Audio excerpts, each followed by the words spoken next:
Willkommen zur Videoanleitung des Patagona Price Monitors. Hier möchte ich Ihnen den Preisimport über die Magento Extension erklären.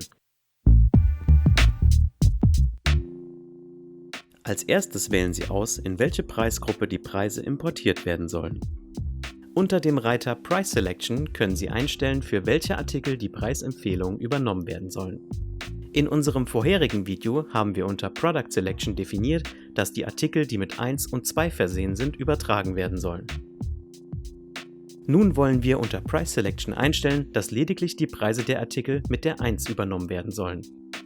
Dieses Vorgehen ist vor allem dann sinnvoll, wenn man für einen bestimmten Teil des Produktsortiments die Preisoptimierung automatisieren will und für einen anderen Teil lediglich das Monitoring nutzen möchte, um die eigene Position, die Wettbewerber oder die Marktsituation zu beobachten. Unter Price Import lässt sich der automatische Preisimport aktiv schalten. Sobald die Preisberechnung im Price Monitor abgeschlossen wurde, erfolgt unmittelbar die Übermittlung der neuen Preisempfehlung. Der Preisimport kann übrigens über den Button Import Now auch manuell angestoßen werden. Auch hier wird jeder Datenaustausch im Plugin protokolliert. Über den Link gelangen Sie zu dem jeweiligen Protokoll, in welchem Sie genauer erkennen können, welche Preise importiert wurden und für welche keine Anpassung erfolgte. Nun haben Sie das Plugin erfolgreich eingerichtet. Wir wünschen eine erfolgreiche Preisoptimierung.